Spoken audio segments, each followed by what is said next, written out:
जय हिंद बोलना है ना, जब ये डबल ड्रम बजेगा ना, सबको जय भीम, मन में गिनना, जय जवान। आज डॉक्टर भीमराव अंबेडकर युवा मेघवाल समाज परगना डूंगरपुर के इस कार्यक्रम में हमारे मंचासीन एससी समाज के वरिष्ठ साथी अंतोष भाई दुरेश्वर जी और एवं मंच पर विराजमान समस्त साथी, साथ ही इस खेल में भागीदारी निभाने वाले हमारे युवा साथी, आज इस कार्यक्रम में आपने हमको आमंत्रित किया, मान सम्मान दिया, उसके लिए आयोजन कमेटी को आप सबको खूब खूब धन्यवाद। आयोजन कमेटी की तरफ से भाई ने बताया कि सभी प्रकार की खेलकूद प्रतियोगिता हो रही है, हर समाज की तरफ से खेलकूद प्रतियोगिता हो रही है, तो हमारे एससी समाज की तरफ से भी करने की बात आई और उन्होंने सोचा और आज अपन सबको उन्होंने एक सेतु की भूमिका निभा के अपन सबको यहाँ इकट्ठा किया। खेल का अपने जीवन में बहुत बड़ा योगदान है, बहुत कुछ सीखने मिलता है। अनुशासन क्या है, शरीर का जो विकास है वो कई न कई खेलों से आता है। आप सबको पता होगा, अगर हमारे भारत देश का विदेशों में नाम रोशन हुआ है तो वो या तो कोई बड़ा आविष्कार किया होगा वैज्ञानिकों ने, तो नाम रोशन हुआ है, और या तो फिर खेल जगत में अपने क्रिकेट में हो, हॉकी में हो, बॉक्सिंग में हो, किसी खिलाड़ियों ने अच्छा प्रदर्शन किया है तो हमारे भारत देश का नाम रोशन किया हुआ है। और आप सबसे अगर सवाल पूछा जाए कि हमारे भारत देश का नाम विश्व में अधिकतर किस कारणों से नाम रोशन हुआ है, प्रसिद्ध हुआ है, तो लगभग सबके दिमाग में एक ही खेल का आएगा, क्योंकि खेल जगत की वजह से हमारे देश की पहचान विश्व लेवल पे हुई है। और जिस जिले के हैं हम आज डूंगरपुर के, तो डूंगरपुर की पहचान अगर माने हम यहाँ पर बहुत साथी ऐसे हैं जो रिटायरमेंट हैं, कई सारे जिन्होंने बीएड नर्सिंग कर रखा होगा, कई डिग्रियां कर रखी होगी। अपन अन्य जिले में जाते हैं तो अन्य जिले में जाते देखा होगा आपने कि कहां से यूं पूछते, तो अपन डूंगरपुर से कौन सा डूंगरगढ़ यूं पूछते हैं लोग, और ज्यादा समझाते हैं फिर कहते हैं कौन सा डूंगरपुर बांसवाड़ा, मतलब दोनों जिलों को मिक्स कर लेते। तो खेल जगत की वजह से डूंगरपुर का भी नाम रोशन हुआ है। जयंतीलाल जी ननोमा जो तीरंदाजी में गए, इस पूरा एरिया का, शेड्यूल एरिया का नाम रोशन हुआ। अपने लिम्बाराम जी जो खेल जगत में गए, तो हमारे जो जिले की जो पहचान भी कहीं न कहीं खेल जगत के माध्यम से हुई। तो खेल का अपने जीवन में बहुत बड़ा योगदान है। आज हमारे बीच में एक भाई था दिलीप, हम कॉलेज में थे, ये 12वीं में था। इस भाई का आज भी पता नहीं इतना जुनून है खेल में। हमारा एनसीसी में सिलेक्शन हुआ था, नेशनल नागालैंड गए थे हम, तो 15 जनों का सिलेक्शन हुआ था। हम जा रहे थे तो एक जना तो उदयपुर रेलवे स्टेशन से भाग गया कि किसी ने ये कहा कि नागालैंड में तो मार के खा जाते हैं। तो हमारे साथ में एक जना था, वो भाग गया और फिर इस भाई को पकड़ा, क्योंकि ये 12वीं में था, उसका कॉलेज में एडमिशन नहीं था, तो उसके बदले इस आदमी को नागालैंड ले गए।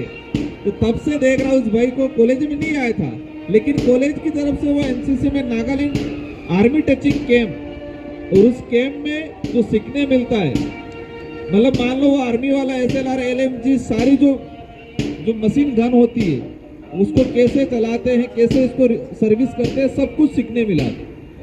तो इस तरह से इस भाई को मैं देखता है आज भी कहीं न कहीं मिल ही जाता है। और इस भाई को कहीं भी नाम लेंगे तो लगभग लोग पहचान जाएंगे। तो एक शारीरिक रूप से भी विकास होता है, अपनी पहचान भी होती है, आदमी अनुशासन भी सीखता है, और आसपास के माहौल से बहुत कुछ सीखने मिलता है। तो खेल का अपने जीवन में बहुत बड़ा योगदान है। तो आप सब खेल की भावना से खेलें और इस खेल को आने वाले समय में ये जो आयोजन हो रहा है उस आयोजन को और बेहतर बनाएं आप सब मिलके। आज अभी बात हो रही थी हमारे भाइयों द्वारा, मेरे तक भी कुछ बात आई आरक्षण को लेके। कैमला साहब आपको ये कहना पड़ेगा, मैं भी विधायक बन के चुन के गया तो हमारे एससी भाई जो हैं मेरे विधानसभा क्षेत्र के हैं या अन्य हैं, कई बार कहते हैं कि एमएलए साहब आप एससी वालों के लिए बोलना पड़ेगा। क्या कहते हैं? एससी वालों के लिए बोलना पड़ेगा। पर मेरे ये समझ में नहीं आ रहा है कि हमारे एससी के भाई के अंदर एकजुटता क्यों नहीं है। अपने बड़े बुजुर्ग कहते हैं, क्या कहते हैं कि माँ रोती है, अरे सॉरी बेटा बच्चा रोता है तो ही माँ दूध देती है। एक मेरे समझ में एक चीज नहीं आया, हम लोगों पे एक हमेशा ये दब्बा लगता है और कहीं पर भी कोई भी फिरकी ले लेता है। क्या ले लेता है? फिरकी। क्या लेता है कि यार आपको तो आरक्षण मिल रहा है, आप तो ऐसे ही लग जाओगे। ले लेता है कि ले लेता है? और हम लोग भी कुछ नहीं बोलते हैं, लेकिन मिल कितना रहा है पता ही नहीं चल रहा है। आज तक क्या मिल रहा है कोई पता नहीं चल रहा है। यहाँ हमारे कई वरिष्ठ साथी बैठे हैं, तो कई जने कंपटीशन एग्जाम की तैयारी कर रहे होंगे। रीट भर्ती जो हुई पिछली 2018 वाली, उसमें 267 पद थे एससी समाज के शेड्यूल एरिया में। जिन्होंने रीट दिया होगा उनको भी आंकड़ा ध्यान नहीं होगा, लेकिन मुझे याद है कितने थे, 267 67 और भरे कितने, 4 पद। खाली कितने रहे, 263 पद खाली रहे। लेकिन एससी समाज के जितने भी जो हमारे ये कर्मचारी भी बैठे हैं रिटायर्ड, एससी समाज के अंदर जो राजनीतिक की बात करते हैं, जो पॉलिटिकल लीडर बन के बैठे हुए हैं, किसी ने भी इस मैटर को तरीके से उठाया नहीं। किसी ने नहीं उठाया। उठाया किसी ने? वो सीटें 263 सीटें आज भी खाली पड़ी हुई है। इसके लिए कई बहुत सारी चीजें हैं। आज हमारे यहाँ कई साथी जो कंपटीशन एग्जाम की तैयारी कर रहे होंगे, 2013 की अधिसूचना हुई, हमारे गौरव भाई थे अभी शायद चले गए, और एक साथी आए थे भी कह रहे थे वो आरक्षण वाली बात को लेके। इस इलाके में 2013 की अधिसूचना के आधार पर भर्तियां होती है, और मैं 3 ऐसी भर्तियां, मैंने आरएस अधीनस्थ सेवा, छोटी मोटी भर्तियां होती रहती है, लेकिन 3 भर्तियां हमारे शेड्यूल एरिया के लिए अलग से प्रावधान के तहत सीटें आवंटन की गई। 2013 आरएस भर्ती, 2016 आरएस भर्ती और 2018 आरएस भर्ती। इस आरएस भर्ती में एससी समाज के लिए कितनी सीटें आई और कितने लोग लगे, वो मुझे कोई बताएगा? किसी को नहीं पता है। 0 सीटें आई। राजस्थान लेवल पे एससी समाज को 16% मिल रहा है, तो ये कोई बताएगा कि 16% में शेड्यूल एरिया के एससी कितने गए वहां? कोई नहीं गया मेरे हिसाब से। 16% एससी समाज को राजस्थान लेवल पे मिल रहा है, इसमें भी यहां से एक भी नहीं जा पाया। क्यों? क्योंकि आवेदन ही आपने यहां के लिए किया, क्योंकि आवेदन विज्ञप्ति 2 थी, और हम पे दब्बा लगता रहता है, फिरकियां लेते रहते कि तुमको तो आरक्षण मिल रहा है, ऐसे ही लग जाओगे, और हम भी ऐसे फिरकियां ले लेते हैं। हमें पड़ी नहीं है, हम तो झंडे पकड़ने में माहिर हो गए हैं, नारे लगाने में माहिर हो गए हैं। ठीक है, हमारे साथ क्या हो रहा है कोई नहीं पड़ी है। ठीक है, झंडे पकड़ने में माहिर हो गए। 2013, 16, 18 3 आरएस में अधीनस्थ सेवा की शेड्यूल एरिया की जो भर्ती आई थी, उसमें एक भी आदमी नहीं लगा एससी समाज का। इसके लिए बोला कोई आज तक? जो बेरोजगार है वो भी नहीं बोल रहा है, हमारे रिटायर्ड पर्सन एससी समाज के वो भी नहीं बोल रहे हैं, एससी समाज के जो राजनीतिक में बैठे हुए लोग वो भी नहीं बोल रहे हैं। तो कौन बोलेगा? तो कौन बोलेगा? रही बात हमारी, हम नेता हैं, तो हमें पता है कैसे क्या बात उठानी है, लेकिन जब आपसे कोई बात नहीं आ रही है तो हम जबरदस्ती आगे क्यों कूदे भाई? आप तो झंडे पकड़ने में माहिर हो, हम तो किसी को बुरा लगेगा, लेकिन मैंने जो महसूस किया है, मैंने एक पिछले 5 साल की 8 साल की भर्तियों के अंदर मैंने एनालाइज किया है और फैक्ट आंकड़ा ध्यान है एक एक भर्ती का, किस भर्ती में किसको आपको कितना क्या फायदा हुआ, लेकिन आपको हमारे लोगों को नहीं पड़ी है। अभी बात हो रही थी यहाँ पर, वो हुआ ये हुआ, 2 अप्रैल का कांड हुआ था हसपुर में, और उस समय हमने नहीं सोचा था कि मैं विधायक की चुनाव लड़ूंगा और मैं विधायक बनना, लेकिन एक सामाजिक भावना थी। उस रात को मैं कांड हुआ, जैसे जानकारी मिली हम आसपुर पहुंचे थाने में, 17 लोग गिरफ्तार थे। कितने लोग? 17 लोग। अब इस बात को गौर से सुनना, इस घटना को सबने सुना होगा कि कांड हुआ, लेकिन कांड होने के बाद क्या हुआ ये किसी को नहीं पता होगा। 17 लोग गिरफ्तार थाने में डाल रखे थे, और हम गए, और जाने के बाद हमारी पुलिस वालों से धांधली हुई, फिर 17 जनों को बाहर निकाला, लिस्ट बनाई 17 जने, 17 में से 5 आदमी एससी के थे, और इनसे पूछा, एक जना कह रहा था कि मेरे को तो पता ही नहीं, घर से उठा के ले आए। अब उस आदमी को तो ये भी नहीं पता था कि एट्रोसिटी वाली बात को लेके भारत बंद हो रहा है, और भारत बंद हो रहा है ये चीज भी इसको तो नहीं पता था। फिर होता क्या, हमने कार्रवाई कराएंगे, जिन्होंने आप पे लाठियां चलाई है, तलवारें चलाई है, उन पे कार्रवाई कराएंगे। लिस्ट लेके आए। दूसरे दिन आदिवासी छात्रावास में बैठक हुई, और एससी समाज के भी साथी आए, रिटायर्ड कर्मचारी आए, और हमने कहा कार्रवाई करनी है, मुकदमा दर्ज करना है। जो 5 जने थे, दूसरे दिन हम लेने गए, आसपुर गए, तो वो 5 भाई छुप गए।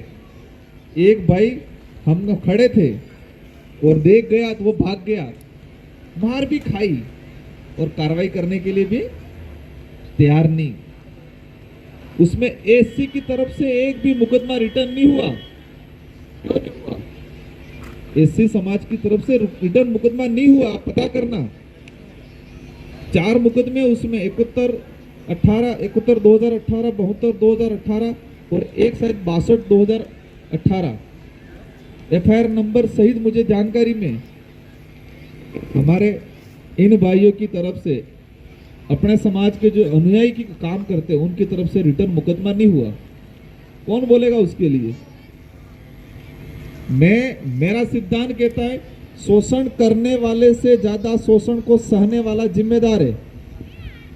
शोषण करने वाले से ज्यादा शोषण को सहने वाला जिम्मेदार है। शोषण करने वाले से ज्यादा शोषण को सहने वाला जिम्मेदार है, और हमारी आदत पड़ गई है सहने की। मैंने देश लेवल पे कई लोग, अंदज भाई कहते ये भी आपके जैसा ही है, मेरे शरीर और मेरी उम्र पे मत जाना, मैंने बहुत धक्के खाए। ये 29 साल के उम्र में 60 साल का अनुभव हो गया, कभी कभी बुजुर्ग की फीलिंग आती है। मैंने देश लेवल पे देखा सर, हम दूसरों से नहीं, हमसे परेशान है, अपनों से। आदिवासियों की बात करें तो मीणा है वो भील से छुआछूत करता है, भील है वो डामोर से छुआछूत करता है, डामोर है वो गरासिया से छुआछूत करता है। आप एससी समाज में आपके जाओ, खटीक भाई सबसे ऊपर समझता है। इसके बाद फिर मेघवाल, खटीक है मेघवाल से छुआछूत करता है, मेघवाल है नीचे वाले से छुआछूत करते, नीचे वाले फिर आपस में फिर सब छुआछूत करते। हम कहते दूसरे छुआछूत, हम आपस में अपने एक दूसरे भाई से छुआछूत कर रहे हैं, तो दूसरा करेगा ही सही नहीं। हमारी आदतें सुधारनी पड़ेगी। हमें शोषण सहने की जो ये आदत बढ़ गई है, उस आदत को बदलना पड़ेगा। ये बहुत सारी बातें हैं। कभी कभी मेरी इच्छा होती है, मुझे समय नहीं मिल पाता, मैंने कई साथियों से बात भी हुई है कि एससी समाज के हमारे जो सारे बुद्धिजीवी हैं, मैं खुद कहता हूं कि समाज का सर्टिफिकेट लगा के आज मैं विधायक बनाऊं, अगर आदिवासी का सर्टिफिकेट नहीं लगाता तो मैं विधायक बनता? क्या बनता विधायक? नहीं बनता। आज हमारे कांग्रेस में प्रतिनिधित्व करते हैं, अगर एससी के नहीं होते तो उनको कोई पूछता क्या? इनको क्यों पूछ रहे हैं कि इस आदमी के थ्रू कहीं के लोग पकड़ में रहेंगे? शंकर लाल जी को बनाए आज, क्या एससी का सर्टिफिकेट नहीं होता तो उनको बनाते हैं? तो जिसका सर्टिफिकेट लगा रहे उसको ही भूल रहे, फिर क्या मतलब है? मैं राजनीतिक से ऊपर उठ के, लेकिन राजनीतिक कारण से समाज को जो गुमराह करने का काम करते हैं उन पे जरूर अटैक करेंगे। और सारी खुली किताब है, कोई अगर मगर वगर नहीं है, सीधा है वो फैक्ट। मैं बता रहा हूँ 2013, 2016, 2018 आरएस अधीनस्थ सेवा आज बड़े बड़े मंच पे चिल्लाते 2013 की अधिसूचना कांग्रेस के शासनकाल में लागू हुई, यहाँ के स्थानीयों को फायदा हुआ। लेकिन मुझे ये बता दें कि 2013 की अधिसूचना के बाद अब एससी समाज का, आदिवासियों का छोड़ो, एससी समाज का क्या फायदा? रीट में जो 36% वाला जो है, इसके लिए मैंने भले इधर नहीं बोला होगा, मीडिया में नहीं बोला होगा, मैंने विधानसभा में क्वेश्चन लगवा रखा है, सीएमओ में लगवा रखा, हमारी जो कमेटी बनी है उसमें मैंने इस लेटर को लिख के भेजा है। लेकिन हमारे आपको थोड़ा माहौल तो बनना चाहिए। लोकतंत्र में ये सिद्धांत है कि गांवों से, आम जनता से जो आवाज उठती है वो सड़कों पे आती है, सड़कों पे आने के बाद वो सदन में जाती है और सदन में जाने के बाद कानून बनता है। इस देश के लोकतंत्र की पहचान क्या है? आम जनता में मांग उठनी चाहिए, आम जनता में मांग उठने के बाद वो सड़कों पे आए, सड़कों पे आने के बाद सदन में जाए वो बात, और सदन में जाने के बाद कानून बनता है। बाकी कोई भी कानून सीधा कोई बनाता नहीं है। लेकिन देश के अंदर बहुत सारे सीधे कानून भी बन रहे हैं जो दूसरों के हित के लिए बन रहे हैं।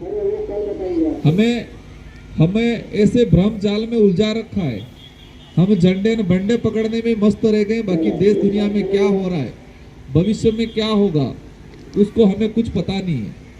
और यही आपके अकेले की नहीं, ट्राइबल में भी यही समस्या है। हम फ्री की चीजें खाने में मस्त हैं। हमारा भाई गांव में रहता है, कहता है मार तक 2 रुपये किलो गौ मड़े फेरू मुझे, इसमें खुश है। तो ये चीजें हमको नोटिस करनी पड़ेगी। और ये आज कार्यक्रम है खेल के संबंधित, लेकिन बात निकल गई इसलिए मुझे कहना पड़ा। और मेरी ओर से जो आपके जो उस समय भी जो 264 पद आज भी खाली है, अभी जो भर्ती है उसमें भी वो पद नहीं जुड़े। अभी रिटर्न भर्ती आई रीट की, उसमें 264 उस समय 2018 की भर्ती के जो रिक्त रह गए उस पदों को इसमें सम्मिलित नहीं किया है। इससे पहले 16 की भर्ती का बैकलॉग भी नहीं जोड़ा है। पिछली 5 साल के बैकलॉग को उन्होंने रोक रखा है, और वो 5 साल का बैकलॉग ऑल ओवर जुड़ के फिर 4 भागों में बट के आएगा। कितने भागों में? 4 भागों में। और सीटें किसकी है? एससी की है, उधर 1167 एसटी की है, मतलब ओपन कैटेगरी की है। वो सारी किस में बट के आएगी? 4 भागों में बट के आएगी। लेकिन हमें पढ़ी नहीं, हम तो बस लेखक ने किताब लिख दी है और किताब को पढ़ रहे हैं, बस रट रहे हैं। इन सारी चीजों को समझना है। युवा साथी हैं आज जो बैठे हुए सारे बुद्धिजीवी इधर रिटायरमेंट कर्मचारी हैं। मैं ये बात कड़वी लगी होगी किसी को, लेकिन मुझे बोलना जरूरी था। और आप सब, मेरा ये मानना है कि एससी समाज का आपके चोकले बना रखे, प्रत्येक चोकले के एजुकेशन संबंधी जो कोई रिटायर्ड कर्मचारी है उन सब का एक डेलीगेशन बनाए 10 लोगों का, और हर भर्ती पे वो 10 लोग उसका पूरी स्टडी करें कि इस भर्ती में हमें क्या सीटें मिली है और इसमें क्या कमी है, उसमें क्या सुधारा करना चाहिए। और वो डेलीगेशन सारे नेताओं के पास जाके एसटी के हित में काम कराने का काम करे, तो ये एससी समाज का भला होगा। खेल जगत में आप आगे बढ़े, हमारी ओर से शुभकामनाएं। और मेरी ओर से हमारे कुछ साथियों से कुछ दिनों से चर्चा की मैंने कि आयोजन कमेटी को और यहाँ पर जो विजेता उपविजेता रहेंगे तो आप लोग डिसाइड कर देना। मेरी ओर से 15,000 रुपये आयोजन कमेटी और खिलाड़ियों के लिए सहयोग राशि रहेगी। और इसके बाद भी समय समय पे कोई ज़रूरत पड़ेगी मदद करूँगा। हमारे बिंडा के साथी आते हैं